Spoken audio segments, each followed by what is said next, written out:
Hello, everyone. How's it going? If you're interested in Amazon PPC, outsourcing, and even traveling, this is going to be a great show for you. I'm here talking with Stefano Starkel from zon.tools, and we're going to dive into all of that. So, Stefano, how's it going? Very good, Connor. Thank you very much for having me. I'm very excited to be here. And yeah, you mentioned a few points of my passion, which is traveling and PPC. And yeah, I'm going to love to get into all of them. Yeah, absolutely. Stefano and I, we've known each other maybe for a couple months now. I actually reached out to him to get a partnership going between our companies. You want to share with everyone, how you got into the Amazon PPC world and what zon.tools is all about?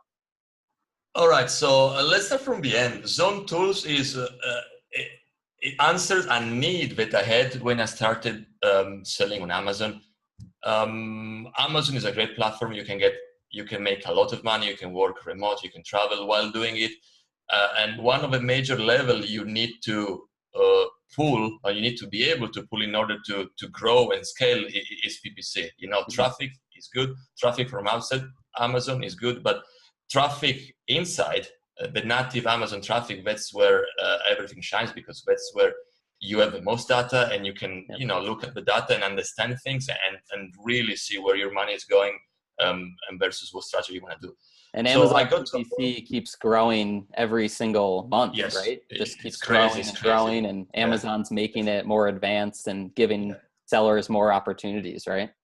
Yes, it's gonna change. We are in touch with the Amazon team, of course, through the API, so they keep us a little bit updated of what's gonna happen. There's going to be some major changes that are going to be very, very, very interesting, not just for us as a zon.tools and FEI, but just for any other seller. So I believe Amazon see PPC, and they are right to do so, as a huge revenue opportunity. Yeah. There are 150,000 new sellers a year on Amazon. It's crazy. It's nuts, man. And all of them, why not give them PPC? So Amazon is really dialing in and getting their crap together to have a very good platform. Awesome. But as far as zon.tools, I came from a background. I mean, I have many backgrounds, but one of the backgrounds that I had before selling on Amazon was AdWords.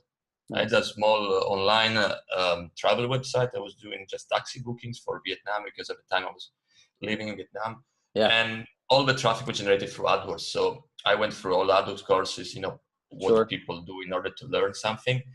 And once I moved to Amazon, I've seen how much simpler that one was. You don't have to create a copy. The copy is your listing, and you should optimize your listing regardless. You don't have to bid on positioning. You don't have to choose percentage on mobile or this. We just, there's a keyword, there is a bid, and there is your listing. That's pretty much it. It's like a casino. You put money on a number, you put money on a keyword, and it's either goes well, or not. So I soon seen that my experience on AdWords will be extremely useful on Amazon PPC, and at the same time, the strategy that I was using on AdWords previously was very easily transferable to Amazon. So I got really big into Amazon PPC straight from the beginning. I started hiring VA. My first product was a good product, and I would say luck, but it was a lot of factors. Luck, both research, and studying, dedication. Which dedication maybe is luck? Who knows? And I was growing at the second product, third product, and the more product I had, the more keywords you have. And the way I needed to keep control of my PPC, it requires, a person going keyword by keyword several times a day to stop the bleeding, because I was extremely aggressive. And there were, it was not a lack of VAs, because VAs are good. It simply was just not enough time in a day, and not enough attention, because after you look at keyword by keyword, your eyes goes cross. Get a little crazy. There was always some tiny human mistake or tiny error, but when you put it out to 3-4 product over like 5,000-6,000 keywords, it amounts to $100 a day, which amounts to 3,000 a year, which you got the number. So at that point, I figured, you know what? We have a really solid SOP. It's really simple to do this. Mm-hmm. Why can't a software do it? Right. And that was like And it can. yeah, like, whoa. Okay, but that was the idea came in 2000. Yeah, it took some time. The idea came in 2015. Yeah. The first iteration of zon.tools was August 2017, which is 1 year after. Sure. There was a lot of building, figuring it all out, yes. talking to customers. Yes. Yeah, exactly. Yes. And talking about outsourcing, building a software is me outsourcing my mind to somebody who can build a software. Transferring that knowledge. Yeah. Exactly. Which is, building a SOP is something, making a video on how to do a task is something, but building logic into numbers and code and transferring this to somebody who understands code, that's totally different. Totally different, yeah. Yes, and it took me a lot of time to get used to this different language that I need to speak. And yeah, fast forward now, zon.tools, what we do, we automate everything for Amazon PPC, from the creation of a well-structured campaign setting. So with a click of a button, we can create the best structure. So we can create a phrase campaign, a broad campaign, an exact campaign, and an auto campaign. And we manage everything within this ecosystem for you. So we manage your bid, we test lower bids for keywords that don't make the cut. We adjust your bid for keywords that are within your ecos.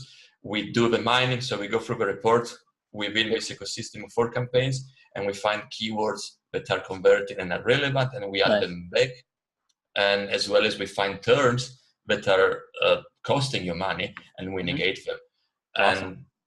And that's basically, that's what zon.tools is. So the ability for you with a click of a button and without so much knowledge to have a profitable PPC set up right from day one. Nice. Yeah, thanks for sharing that whole story. It's awesome. And for anyone that's interested in PPC watching this, definitely go check out zon.tools. Give this a look.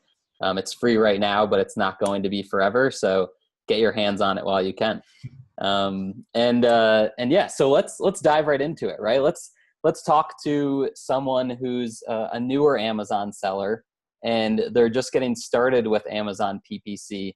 What are a few tips that you have for them to get started with this? How do they get into Amazon PPC as a beginner? I would say it depends on the budget you have. If you have a big budget and you are really, really, really confident of your product, you can start really aggressive. And really aggressive, I mean, bidding very high. What does bidding high achieve? Let's take an auto campaign. Perhaps people watching will know that an auto campaign has the ability to not just bid but for keywords, seemingly random sometimes, but also an auto campaign has the ability to bid on other people's listings. So you have a placement for the auto campaign, but is actually the only campaign that can buy that kind of real estate, but it's just below the main image, just below the bullet points of other people's listing. Nice. So I would say start aggressive with an auto campaign. Okay. Again, if you have a budget for it, make perhaps $2-3 a bid and let it go for like 1 or 2 weeks. Let it go. And then the beauty of Amazon is that Amazon offers you the customer search term report, which is the best thing ever on Amazon. Customer search term report is a report that you can simply download from within Amazon that tells you exactly what people were typing in order to click on your product and perhaps buy your product. So basically you going very aggressive from the beginning for those 2 weeks, it will give you a lot of data on which specific keyword buyers use to find your product. And not just that, also which specific product generated a sale for you. And then what you can do is take the keyword data and create exact campaign at the minimum, create an exact campaign so you can target specifically the keywords that that Amazon proved you to be rewarding, profitable. And an exact campaign is just one where you're choosing a specific keyword. Is that right? Correct. Yeah. Let's say that, silicone spatula, ever-present example. So if you bid silicone spatula at exact match, your ad will show you only for whenever a person types silicon spatula or variation of those. So silicon dash spatula or silicon spatulas and stuff like that. But it's very, very exact. So at least go for that one. Again, depending on the budget you might have, you might want to also try a phrase and a broad. Okay. Could you explain what those are? Mm-hmm. Yeah. So going back to our example, silicon spatula. A phrase match is, how to put it? Mm-hmm. Yes. So basically, a phrase match will match, Amazon will match whatever the user type with what you bid on, which is our example is silicon spatula. It will just match with anything that has some word after or some words before. For instance, green silicon spatula, that will be a phrase match for silicon spatula. Got it. All right. So it's silicon, the two words silicon spatula together in the same order within a phrase. That's a phrase match, which I'm not sure that's the definition Amazon used, but that's the only one I could pull out now. It makes sense too. People can understand that. Yeah. And as far as a broad match, this is a bit broader. So Amazon will take your two words silicon spatula and will match those with any combination. So as long as those two words are in what the buyer types, it doesn't really matter the order in which they appear. It doesn't really matter if they are together or they're split within the term the user is typing. You will get a broad match. The beauty of these two matches is they are, first of all, they are not precise. So it's not like an exact match that you can, you bid exactly because you know what you're bidding for, you know what you will spend. Broad and phrase, they are a little bit broader, but this reverts back to what the auto does. So the broad and the phrase match, they allow you through the customer return report to again find other little gold nuggets, things that buyers are typing to find you and buy you, that you can then mine, take out from the broad, take out from the phrase, and add it to exact. Nice. And over time, this process of downloading the reports, finding what's worked, adding that to exact will make your exact campaign grow. It will have a lot of combination that historically have been proven to work for you, and it will make your impact and your appearance on Amazon, well, that was not the right word, your footprint on Amazon bigger and better than your competitors, which most likely are not doing this. Nice. Yeah, that's awesome. So with all the different types of ways that you can set up PPC, you have your exact, your broad, your phrase. From your experience, is it smart for sellers to have a variety of all of them going so that you're just collecting data? I'm sure it depends on your budget, but what's your overall strategy in terms of utilizing those while you're running a PPC campaign? I would say if you are on a budget, I would say always keep an auto campaign. The strategy that I would advise you to follow for an auto campaign, aside what we discussed earlier, which is set up the auto campaign, try to be as aggressive as you can within your budget. After the 2 weeks time, throttle it down, mine out the data.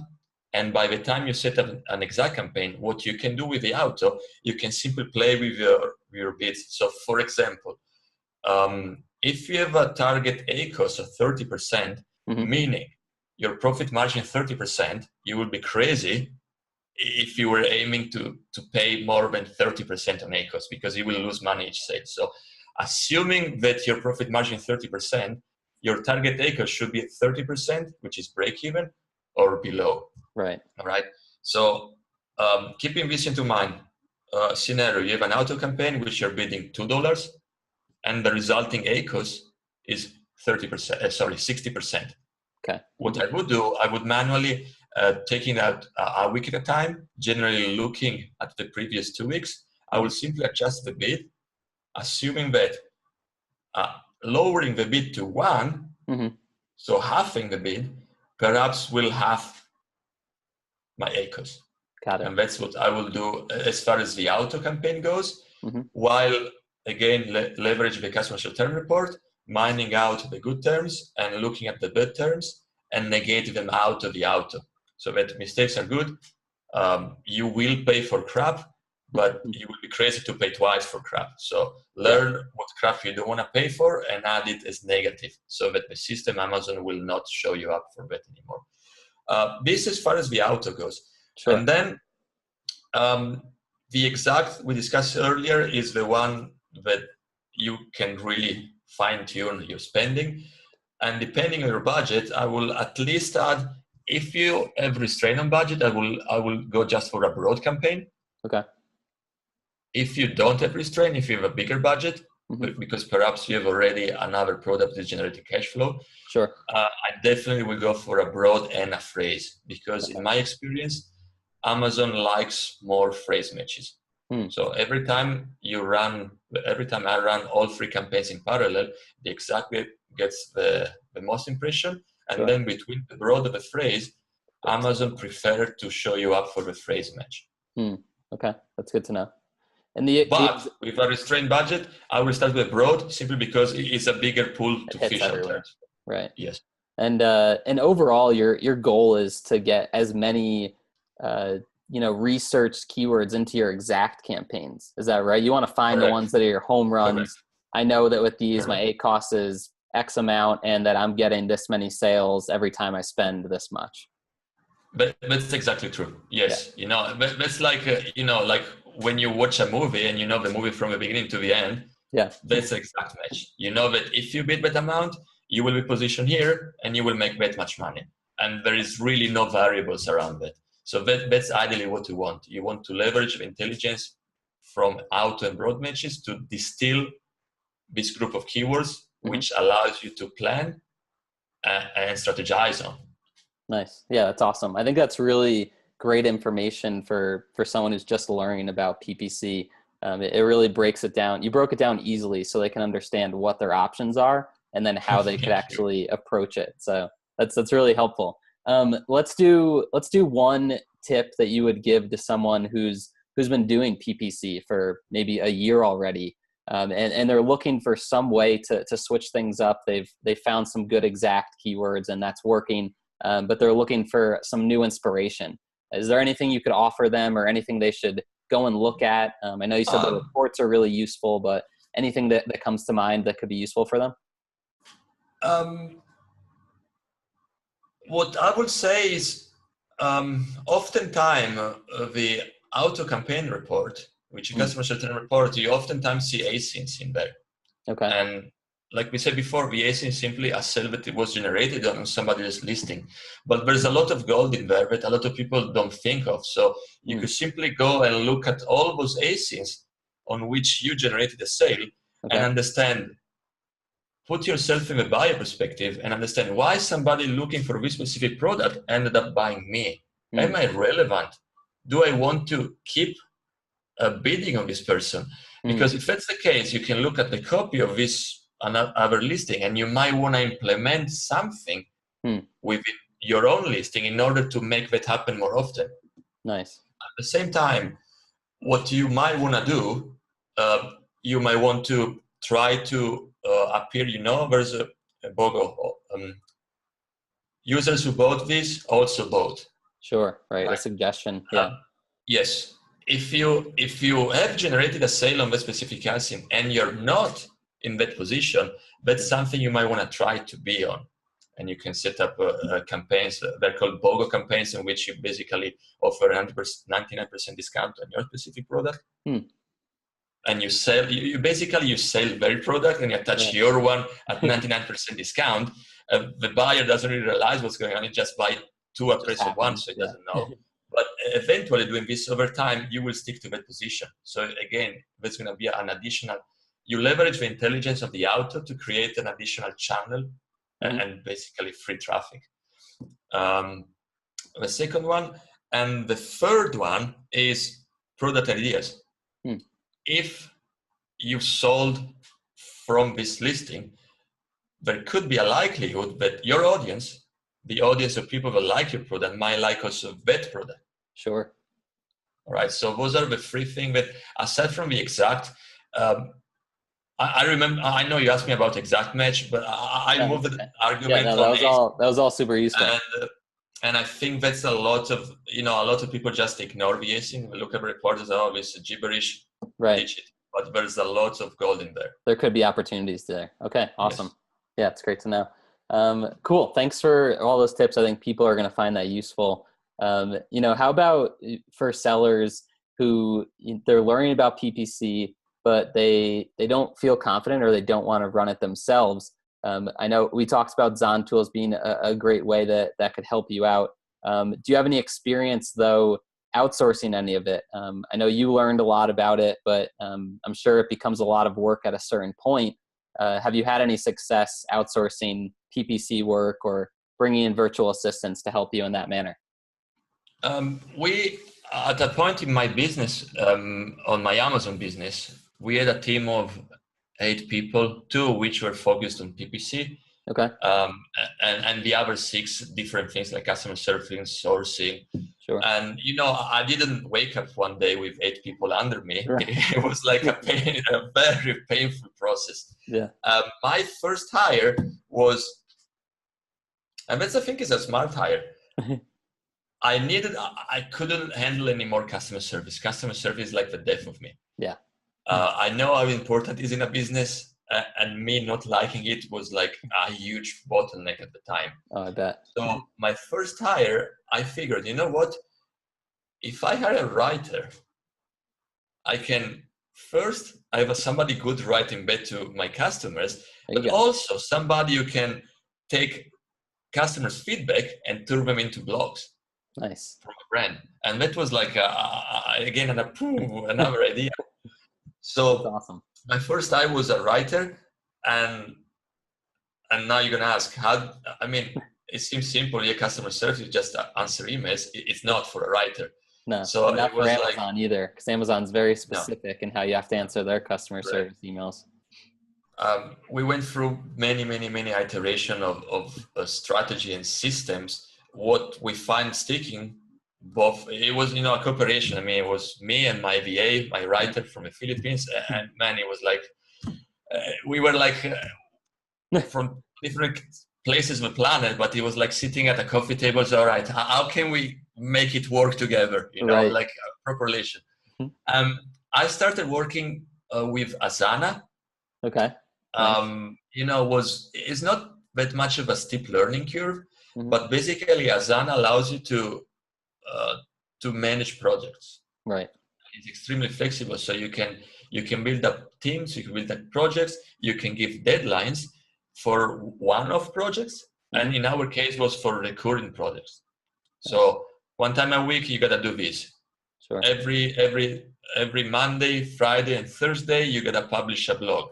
Nice. Every day you gotta check this email folder and empty it out, and stuff like this. So we started building recurrence and schedules in Asana, and slowly documented them. Nice. So Asana helped a lot into having my first team member in the future, knowing what they need to do at any point in time without having to, Stefano, what do I do now? Right. As far as communication goes, I was a guy like this. Look on Skype, screen sharing. Right. Chuck, you gotta do like this.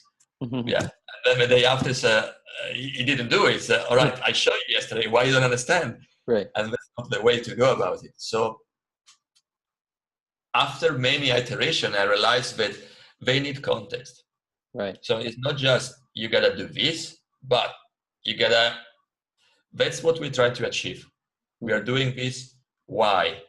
We are doing this, when? We are doing this, how? We are doing this, where? And this is the expected outcome. Right.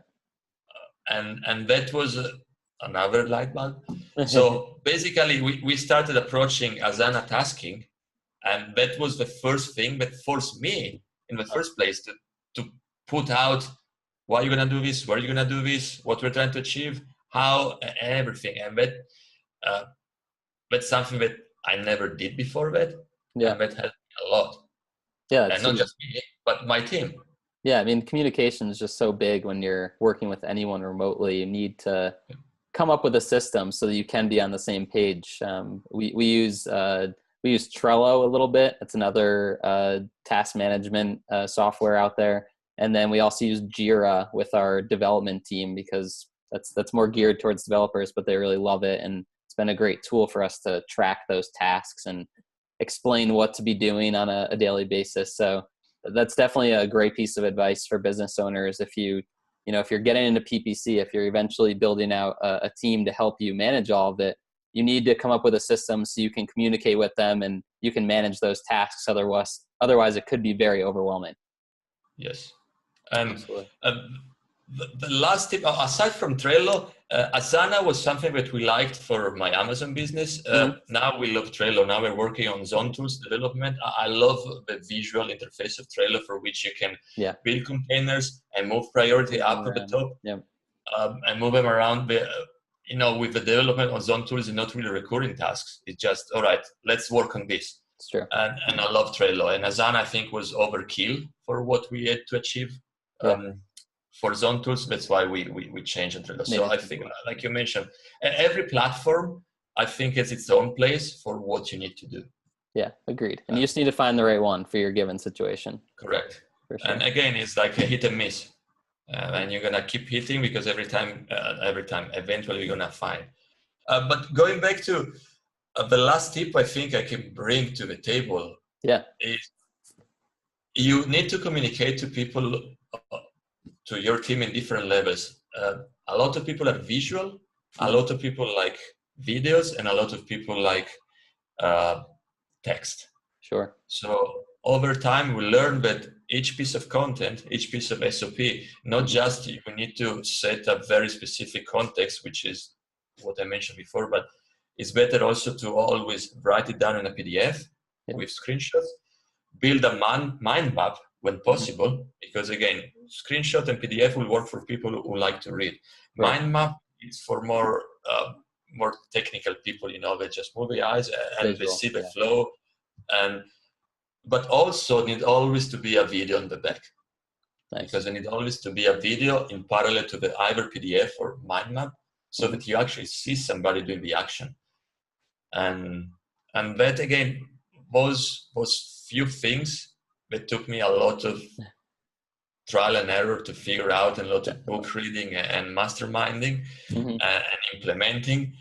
It took a long time to get to a point in which I'm comfortable, not just hiring. I'm still not comfortable hiring. I'm comfortable knowing that I'm able to transmit to people that work with me what needs to be done, knowing that they have everything they need to do it properly. Absolutely.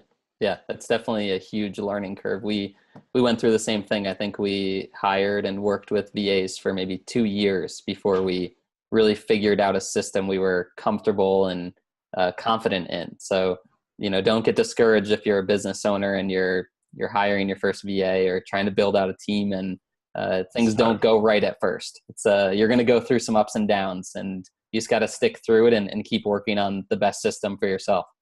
Yeah. And it's generally also my experience is a lot of me in first place.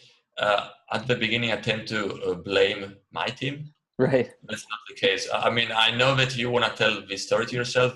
It's bullshit. If your team doesn't do what they're supposed to do, unfortunately, it's your fault. Yeah. And agreed. You got to figure out a way to fix that. Yeah, you're the one who's being the leader. You need to lead by example. Correct. Look internal, figure out where it was that you didn't organize things enough, and just make adjustments. It's definitely that sucks. Yeah, it does. That sucks because you have one more responsibility, not just. But yes, but the sooner I learned that, the sooner I started looking for solutions, and the sooner I found solution, and everything was better. Not good, better. Yeah, exactly. And then things are off your plate too. When you can trust the people that you've hired, you can keep working on things, keep building things. And that's what you should be doing as a business owner. So I think this is all really great advice for everyone. Thanks for sharing. Thank you for asking. Yeah, of course. Cool. So I think we can wrap it up here. I think we've to summarize all of it. Check out zon.tools. If you're interested in PPC, definitely head to the middle of this video. Stefano gives some great advice to get started and then also to take it to the next level. And then if you're looking to build out a team for your Amazon business, check out what we were just talking about and some task management tools you can use and the mindset to use when you're starting to hire your first virtual assistants.